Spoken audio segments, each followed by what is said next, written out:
students, welcome back. Today, definitely the last video of refraction of light. It's a long chapter. Now, once you have been given this video, you can definitely do all assignments of school based on refraction of light through plane surfaces. You won't have any difficulty because after all the board questions, everything are solved, and after everything has been thought thoroughly, you won't have any problem with the assignment. Same way, next I will be starting with sound also. So once I finish sound, you can do that, and then I know that some of you have got calorimetry as the next assignment. So we will try and finish sound and calorimetry, but it will not get over as it is done in school. It will be done elaborately, properly at a proper pace, and it will be done thoroughly. So please ensure that you do the school assignment after I have taught you. That is easy. There is no need to get frustrated and think that it has to be done today. It is for 10th June. There is a lot of time. There is more than 45 days left. So you do it systematically and in a sequential manner. No need to hurry. So now we will start with question number 45. A monochromatic ray of light passes from air to glass. The wavelength of light in air is given as lambda. The wavelength has been clearly mentioned, it is lambda. Now if lambda is there, you can't use your own symbols. It is given instead of lambda air, lambda is used. So whatever symbols and values are given in your question, that has to be used. The speed of light in air is small c and in glass is small alphabet v. If the absolute refractive index of glass is 1.5, then write number 1 relation between C and V. So we know what is refractive index formula. Refractive index of glass is speed of light in air or vacuum upon speed of light in glass. So we need not write the full formula because the question says that in air speed is C and in the glass speed is V. So we write it at C upon V. But if you leave it there, you don't get full marks because the value has been given 1.5. So to write the relation, I am writing V is C upon 1.5. That is because refractive index of glass in this question has been given as 1.5. If the question had given refractive index of glass as 1.6, then you will write 1.6. And you will use C and V only because they are the variables given. Don't use any other variable other than what is mentioned in the question. You have to strictly follow that. Next, using the same formula, they have asked you to find the relation between the wavelength of glass and wavelength of air. So now, refractive index of glass is C upon V. You have learned this formula of refractive index speed of light in air or vacuum upon speed of light in glass.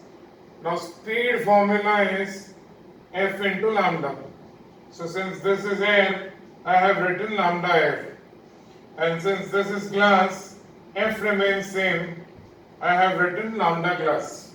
So you have learned when light travels from one medium to when sound travels or light travels from one medium to another, both for sound and light, the frequency remains constant, that doesn't change. So that is why F is constant, that gets cancelled. Instead of lambda air, I will write lambda. Reason I have to write lambda instead of lambda air is because that is what is given in the question.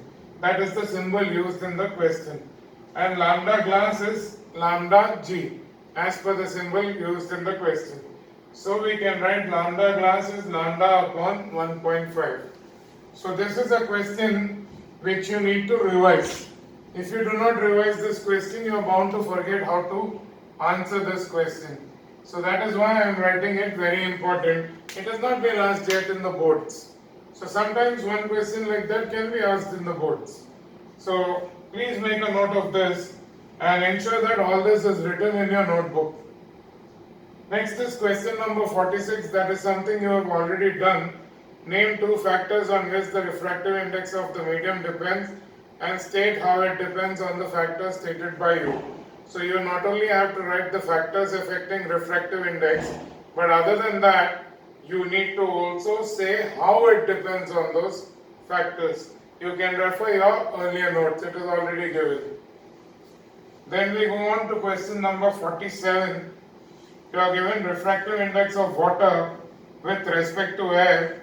The symbol is given in the question, and of glass with respect to air is given. You are asked to express refractive index of glass with respect to water in terms of those other two values which are given. So now we again go to the basic formula of refractive index.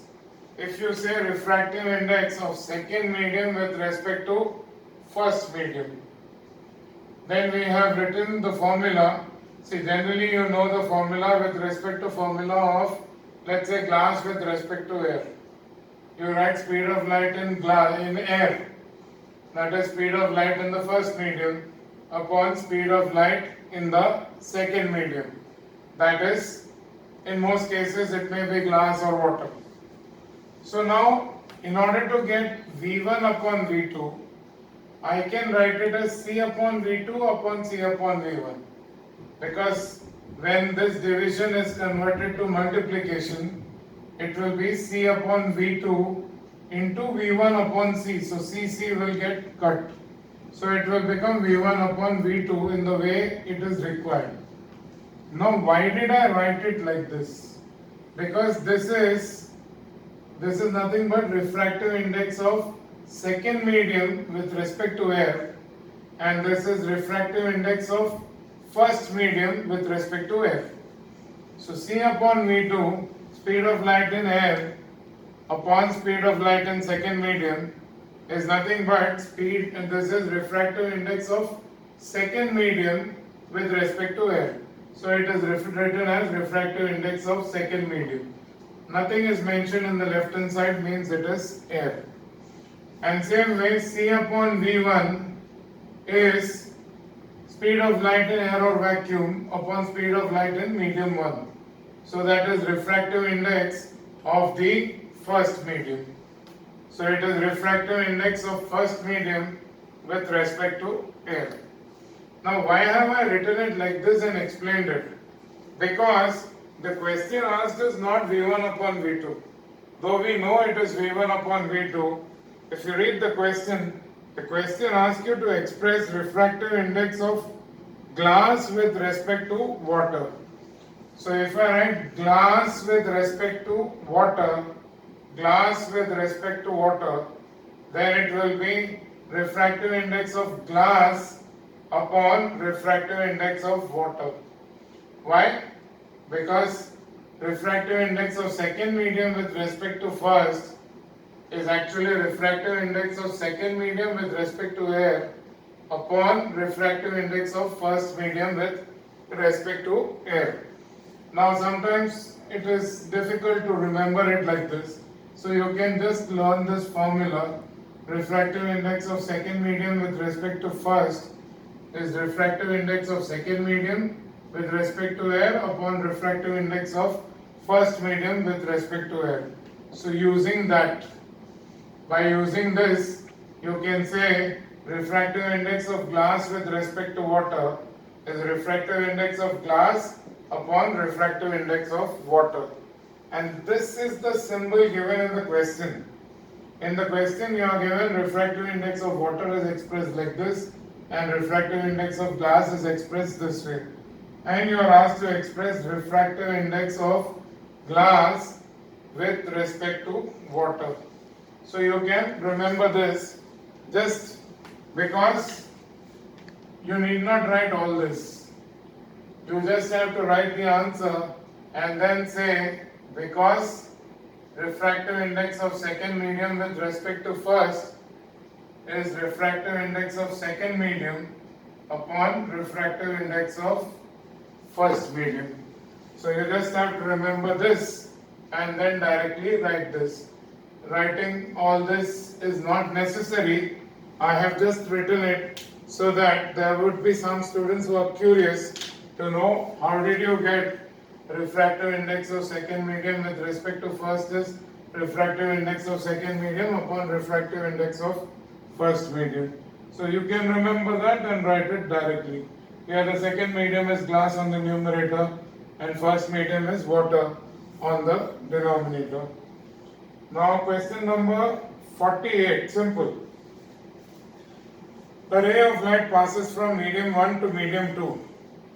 Which of the following quantities of the refracted ray will differ from that of the incident ray?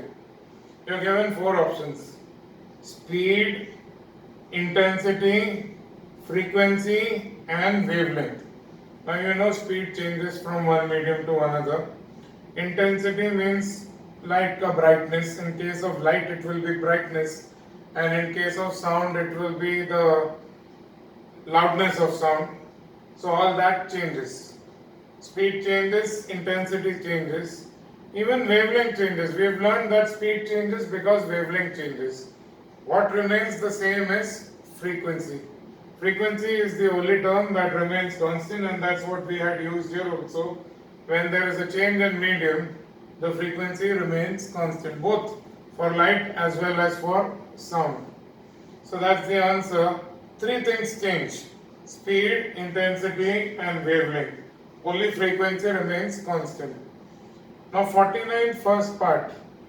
Light of a single color is passed through a liquid having a piece of glass suspended in it.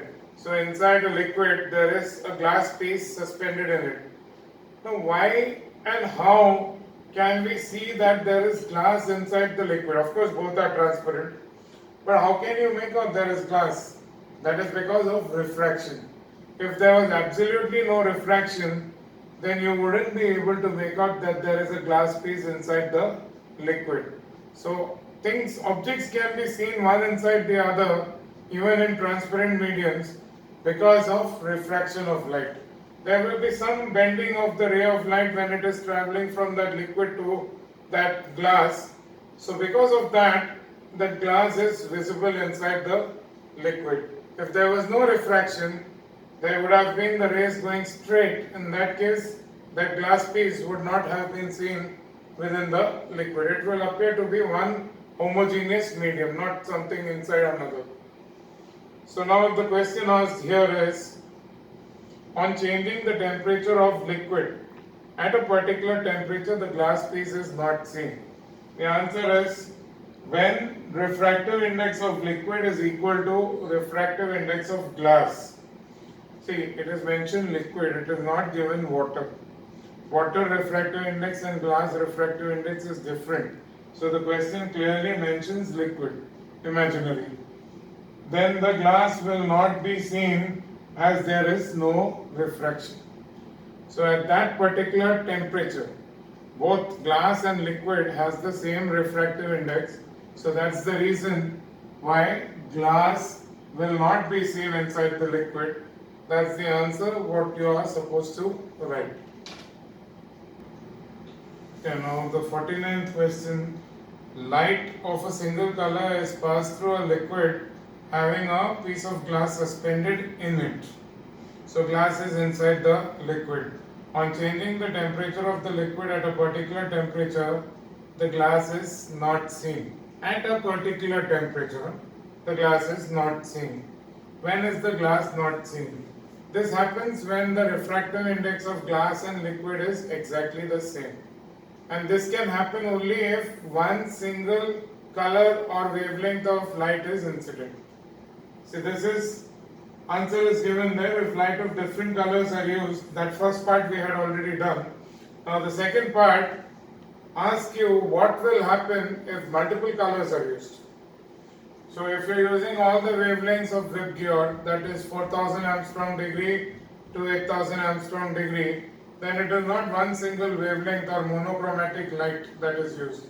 Then you will never have a situation that all the wavelengths have the same refractive index. That means the refractive index of all the different colors and the refractive index of the liquid can never be same. You had seen that violet has greater refractive index as compared to red. So violet bends more. So it can't happen that you use polychromatic light and then the glass will be invisible. So that is the reason given. If light of different colors are used, then the glass piece will not become invisible. Will not become invisible. That means it will always be visible. As different colors have different refractive index, so refractive index of all the wavelengths, colors of light cannot be equal to the refractive index of glass. So that's what you have to answer. These are short answers. This would come for 1 mark, and the previous part would come for another 1 mark. So these are important questions based on what you have learned. So now next question, question 50. They ask you, what do you understand by deviation produced by a prism? Why is it caused? And state 3 factors on which the angle of deviation depends. So deviation, the angle between the direction of the incident ray produced forward and the direction of the emergent ray produced backward is known as angle of deviation. So deviation is nothing but it's the change in the direction of the incident ray after it undergoes refraction on both the refracting surfaces of the prism. So this was angle of deviation. So you can write one sentence further in that deviation is the change in the direction of the incident ray when the incident ray undergoes refraction on the two refracting surfaces of the glass prism. So if the question is asked about angle of deviation, write this. If deviation is asked, then in that case you mention what I just told, that the change in the direction of the incident ray when it undergoes refraction at the two refracting surfaces of a glass prism is called deviation. So it is caused in a glass prism or in any prism because the incident ray of light undergoes refraction at both the surfaces of the prism. So first surface, when it reaches the prism, you have seen that it bends towards the normal. Second surface, it is entering air, so it bends away from the normal. So that is why if the incident ray was going up, the emergent ray is going down. So that direction is changing. So factors affecting deviation and how it is affected by those factors, you can refer the notes. We have written it down in detail. Then you are asked the question, how does the angle of deviation, it should be deviation, you can cancel the word minimum. How does the angle of deviation, even if they ask you minimum deviation, you have to explain deviation. How does the angle, so you have to explain that with the increase in the wavelength of incident light, the angle of deviation decreases. You know violet has greater refractive index than red. Refractive index of violet is maximum.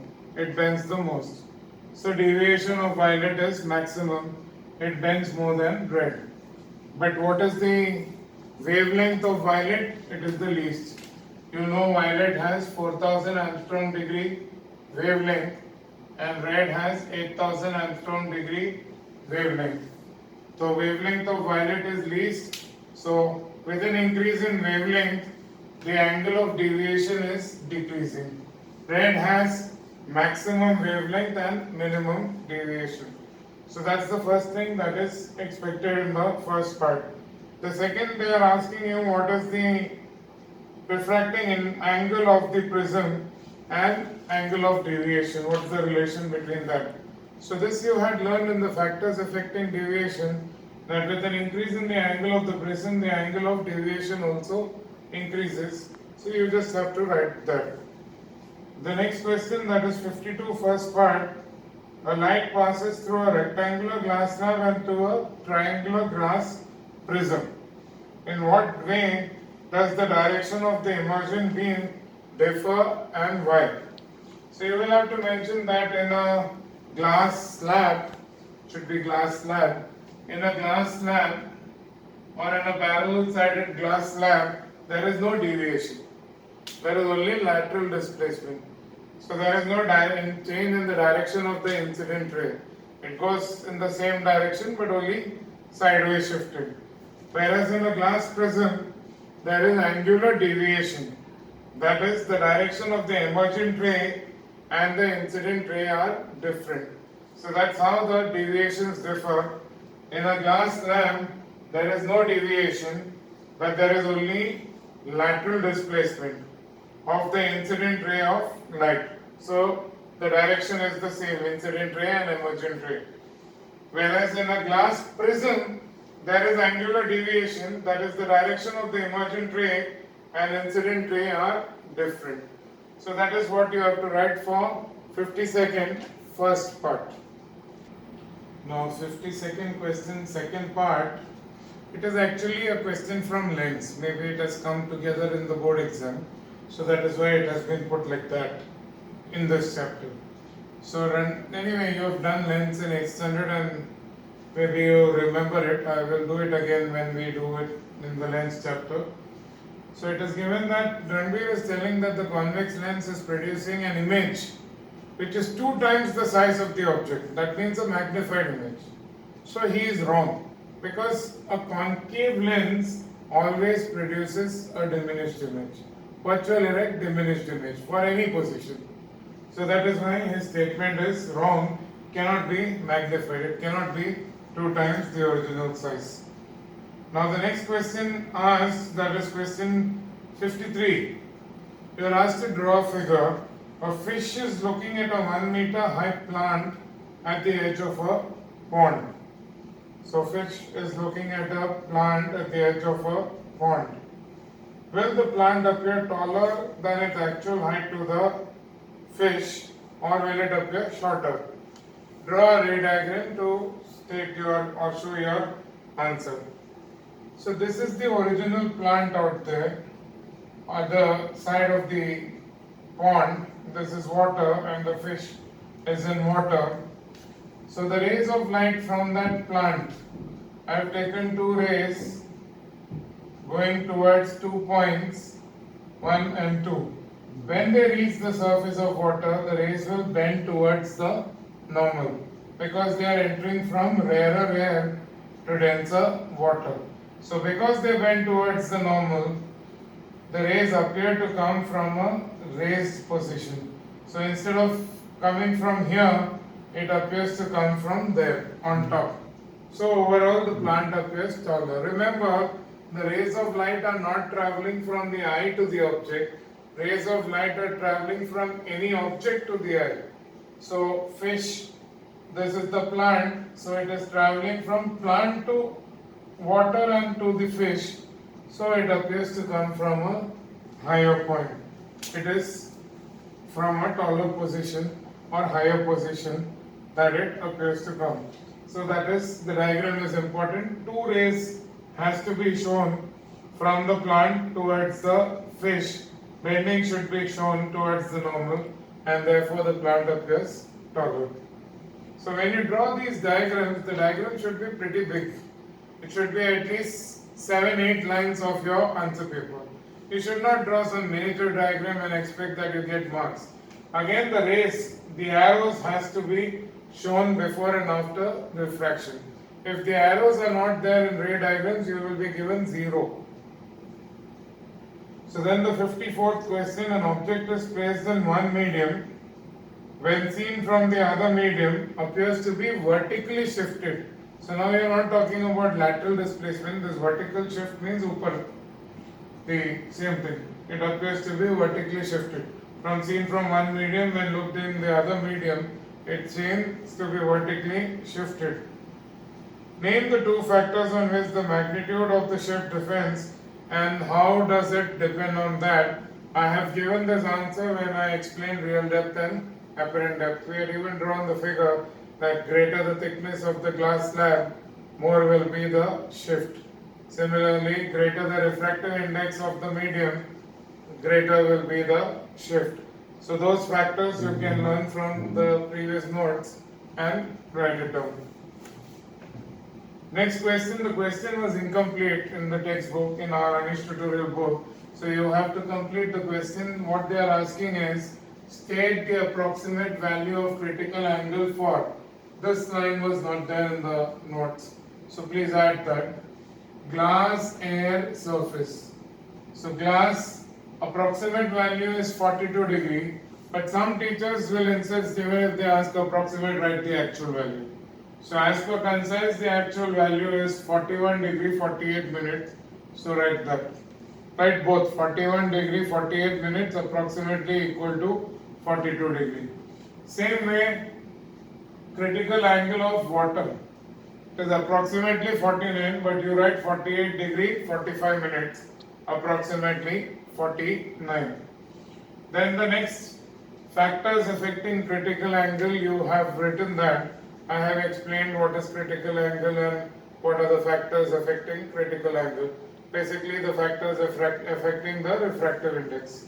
So this you can again see the notes previous lectures where I have given it, and you would have written it in your long book. I hope all this is written. Now question 57, critical angle for glass air is 45 degree for light of yellow color. So yellow color has critical angle 45 degree, that is written. Now state whether it will be less than, equal to or more than 45 for red, and for, they have asked you blue, for blue light. So now critical angle is inversely proportional to refractive index. How? Because you have seen this formula, refractive index of a given pair of media is equal to 1 upon sine critical angle of that pair of media. So critical angle and refractive index are inversely proportional to each other. So from that you can conclude that which has got the maximum refractive index? Violet. So violet has maximum refractive index. You have seen now also that violets bend more than red. So maximum refractive index means minimum critical angle. So that means on this side the critical angle values will be less, and on that side it will be more than 45. So red will have value of critical angle more than 45. Violet and blue and all that will have critical angle less than 45. That is because you are given yellow has 45, in which your yellow comes between blue and red. So you will have to write red light which has critical angle more than 45 degree, and blue light will have critical angle less than 45 degree. Now mark this question as very important. It can be asked in your school exam, in our test, or it can be asked in the boards also. The same question has never come in the boards, but it is an interesting question. You are given liquid, glass, liquid in the figure. See, when liquid is given, don't assume it is water. It is not water. If it was water, it would have been mentioned it is water. Now it is only liquid. And the case, they have asked you to draw figures for two cases. The diagram below shows a glass block suspended in a liquid. A beam of light of a single color is incident from liquid on one side of the glass block. Draw diagrams to show how light bends when it travels from liquid to glass.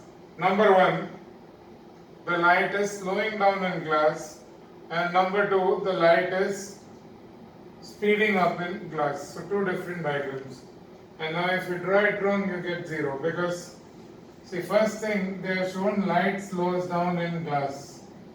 Because light slows down in glass, that means glass is considered to be the denser medium. So it will bend towards the normal inside glass. When the ray of light is traveling from liquid to glass, it is bending towards the normal. Why? Because it is mentioned it slows down. So this is basic first lecture of refraction. So you have to show the light would have gone straight like this along the green line. But now because of refraction, this red line denotes the normal to this surface. So instead of going straight, it is bending down towards the normal. So when it is given slowing down, you have to think, and in this case it has to be shown bending down towards this red line, that is towards the normal. At the second surface, when it is going from glass to liquid, This is a parallel sided glass lens. So the emergent ray has to be parallel to the incident ray produced. Remember that. You can't draw it like that anywhere. This incident ray produced and the emergent ray has to be parallel, and that small shift is known as the lateral displacement. The distance between the direction of the incident ray produced and the direction of the emergent ray, that's the lateral displacement. So in this case, the ray of light is slowing down, so it is bending towards the normal down and then emerging parallel at the second surface to the incident ray produced. Notice if you draw here like this or like that, you will not get marks for the figure. It has to be shown parallel to the incident ray produced. The second case is when the ray of light is gaining speed or speeding up in glass. That means it will bend away from the normal. The red line again indicates the normal. Instead of going straight, the incident ray along the green line, instead of going straight, it is going up because it is speeding up. It is gaining speed. So when it speeds up, it moves away from the normal. So in this case, you are showing the ray going up, and again the emergent ray has to be parallel to that green line, which is the direction of the incident ray. You can't show this emergent ray going like that or like this. It has to be parallel to the direction of the incident ray, and the distance between the direction of the incident ray produced and the direction of the emergent ray, that is lateral displacement. So when it speeds up, the light is going upward, and when it is slowing down in glass, it is going down. So use that basic logic. If here, instead of showing it going down towards the normal, you show it up, the full figure is wrong, so you get 0 for the figure. Same thing here, instead of going up, because it is speeding up, so you will show it down, then you get 0, because it's against the concept and basics of refraction. Now you are asked in the same question B part, state two conditions when the ray of light will travel straight without bending. So that means when it is moving from liquid to glass, two conditions, any two conditions, either one of the two should be satisfied when it will go straight without bending. First case is if both had the same refractive index, then this incident ray would have gone straight. If this and this had the same refractive index, in that case the glass wouldn't have been visible also. Because both of them have the same refractive index, there would have been no refraction and the glass would not have been visible inside the liquid. So in that case the ray goes straight. And the second case is if the ray of light, even though they have different refractive index, had you shown the ray of light straight along the normal, it would have gone straight. That means if the ray of light is incident along the normal, angle of incidence is 0 degree, and if either of this case is the case, then the glass will not be visible. The last question, finally coming to the end of this topic, they have asked you to give the relation between refractive index and critical angle. So refractive index of a medium is 1 upon sine of critical angle of that pair of medium. And second, they have asked you whether red and green compare which has the greater critical angle. We had just seen yellow had 45 and then violet had less than 45, red had more than 45. Basically refractive index and critical angle are inversely proportional. Critical angle, red has less refractive index than green, so critical angle of red will be more than that of green. So red light has higher critical angle than green. The reason is refractive index of red is less than green, so critical angle of red will be more than green since refractive index and critical angle are inversely proportional. So now this completes that chapter on refraction totally. Then all the board questions explained it. It took us almost 12-13 video lectures So it is done in detail. Now you do the school assignment of this chapter. And once I finish sound is not as lengthy as this, but even then it is pretty lengthy. It will take at least 7, 8, 9 videos. So once we finish that, you do the assignment of sound. So that way we will do. Then we will see, we will do calorimetry mostly after that. So copy all this down in your notebook and see you in the next video.